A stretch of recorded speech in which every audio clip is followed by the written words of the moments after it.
At the outer edge of our solar system, a NASA spacecraft speeds towards Pluto for the first close-up views ever of this mysterious dwarf planet and its 5 moons.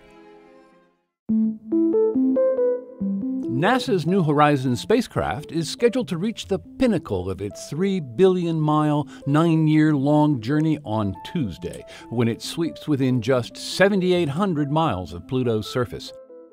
The $720 million mission was launched in 2006 to complete the reconnaissance of the planets in our solar system.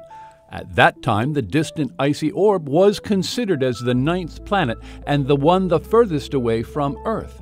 Since then, astronomers reclassified Pluto as a dwarf planet, and now astronomers think it is the archetype of thousands of small worlds and comets in a vast region beyond Neptune called the Kuiper Belt. Pluto has remained much of a mystery since it was discovered in 1930.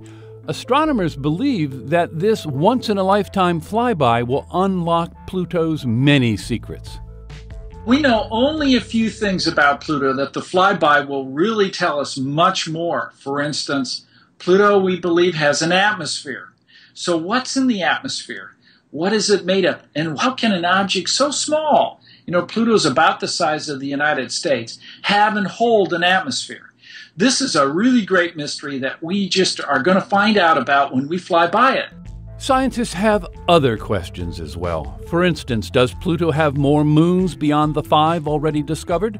Does it have rings like Saturn? Preliminary images snapped by New Horizons in recent weeks have brought Pluto into sharper focus, and they've revealed new mysteries too.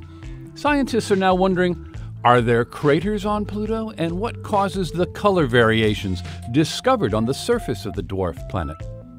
When New Horizons makes its closest encounter with Pluto on July 14th, it will be incommunicado, flying on autopilot through the dwarf planet's system and making a set of pre-programmed observations. It will be more than 13 hours until scientists will know whether the spacecraft has survived that part of its journey when it starts sending the gathered data back to Earth. And that is like calling home. And that will be wonderful. That will actually occur at 9:02 on the night of the 14th.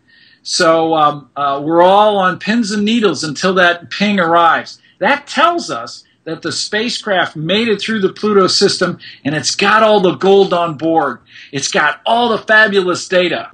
If all goes well, NASA hopes to show the world the first close-up of Pluto in all its glory in the following days.